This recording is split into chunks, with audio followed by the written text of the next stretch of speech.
Okay, so in this lesson, we're going to continue talking about freedom of speech, and then we're also going to talk about the freedom of press. So there are some restrictions or limitations to freedom of speech. So expression that defames a person's reputation in writing or spoken form is not protected the same as political expression. So a couple examples of that would be libel and slander. So libel is an untrue written statement that injures a person's reputation, and slander is an untrue spoken statement that injures a person's reputation. So just falsely injuring the person's reputation, another person's reputation, is not going to be protected under the First Amendment freedom of speech. So some other limitations or restrictions on freedom of speech would include hate speech. So there has been attempts to regulate hate speech, which is defined as speech that has no other purpose to express hatred to members of a certain group. So things like swastikas or cross burning. So a lot of colleges are going to actually have policies that regard hate speech not being allowed on campus. Some local ordinances, so in cities, are going to criminalize certain forms of hate speech. However, the Supreme Court has yet to issue a decision on the constitutionality of hate speech. Then there is also obscenity and pornography. So there has been some question within the court of what is the definition of obscenity.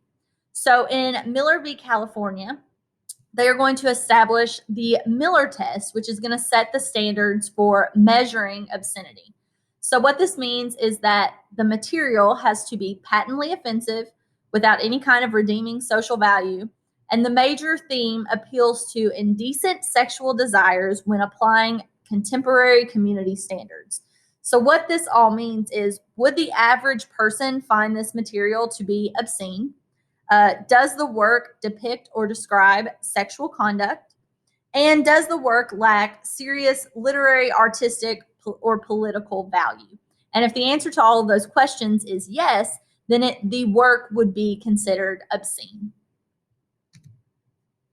All right, there are also things called time, place, and manner restrictions. So this is where we're getting into the government having to balance that freedom of speech given to citizens in the Bill of Rights with social order. So making sure that people are safe and that there is some social order to the community. So the First Amendment grants special protection to freedom of speech in public, such as on sidewalks. However, the government might impose reasonable restrictions on the time, place, or manner of protected speech.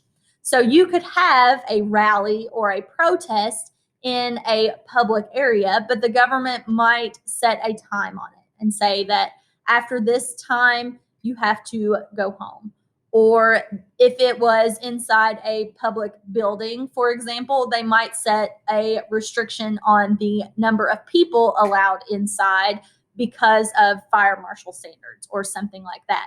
So the government has to be able to justify restrictions in the interest of public order and safety, but they're not allowed to place any kind of restrictions on the actual content of the speech. So they can just set restrictions to try to keep people safe and to keep some semblance of public order.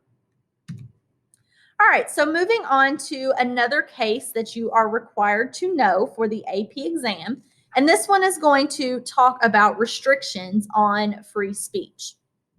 So this is Schenck v. the United States, and this is from 1919.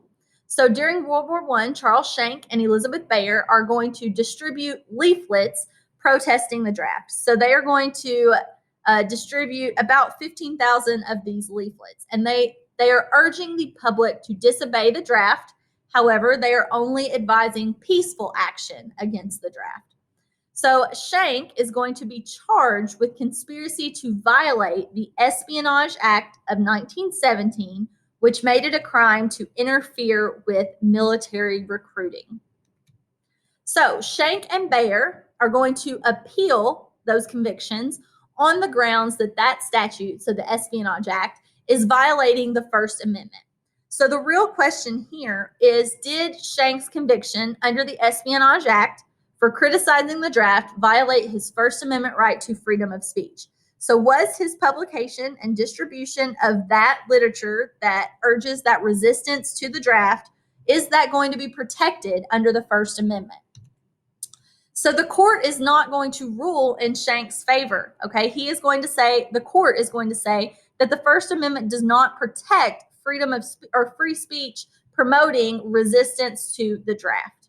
So the court rules that the act does not violate the First Amendment and was an appropriate exercise of Congress's wartime authority. So the opinion is going to establish this concept of clear and present danger. So it says that speech can be restricted when it poses a clear and present danger that will cause substantial harm that the government has a right to prevent. So this case is establishing a standard for what would and would not be protected speech. So the court is saying that the amendment does not protect free speech or speech that poses an immediate threat to national security. So if Shank had been passing out these leaflets during peacetime, it probably wouldn't have been a big deal. But because he is doing it in the middle of World War I, when a draft might be necessary, that could be a threat to national security. So therefore, he is in fact violating that Espionage Act. All right, moving on to freedom of the press. So freedom of the press is defined as the right to publish and disseminate information, thoughts, and opinions without any kind of restraint or censorship. So there are going to be tensions arising sometimes that regard national security and the freedom of press. Okay, so obviously newspapers and other forms of the media and press are going to have that right to publish or disseminate that information without any kind of censorship. However, the government is also going to have the right to keep some things back from the press when it is a matter of national security. So prior restraint is going to be defined as when the government is censoring or suppressing material before it is published on the grounds that it might endanger national security. So prior restraint is when the government is censoring material, not allowing the press to publish material because of the threat to national security. So prior restraint is going to come into play in the case we're getting ready to discuss. And again, this is another case that you would need to know for the AP exam. So this is New York Times v. the United States. So this takes place when the Nixon administration is going to attempt to prevent the New York Times and the Washington Post from publishing a classified Defense Department study regarding the history of the United States involvement in Vietnam. So this is extensive content of classified information. So it's a government report. It's often referred to as the Pentagon Papers. And really, it just doesn't show the government or the U.S. military in the best of light regarding their involvement in Vietnam. So it doesn't make them look very good. So the government is going to obtain a restraining order from a federal district court that requires the newspapers to stop publishing this information. So the case is going to focus on this issue of prior restraint. Nixon is arguing that prior restraint is going to be necessary, so keeping that classified document from being published because of national security. So he's arguing that by telling the newspapers that they cannot publish this, that he is protecting national security. So the question in this case is, can the Nixon administration's effort to prevent the publication of what it termed classified information, does that violate the First Amendment? So can the government prevent the publication of information that can harm the government, the United States, or its people? So the court doesn't hand down a majority opinion, but 6 concurring opinions, and they're going to agree that the government does not demonstrate a sufficient enough interest to justify prior restraint, okay, in the publication of these Pentagon Papers or this classified report. So these opinions are going to come to a consensus that the press generally is going to have the right to publish information that it possesses, even if it might cause some degree of harm to the government. So even though the framers included freedom of press in the First Amendment as a specific right, freedom of press is closely related to freedom of speech and has generally been interpreted as such. Okay, so in this case, the court is going to rule in the favor of the newspapers to be able to publish this information. All right, and that's where we're going to stop.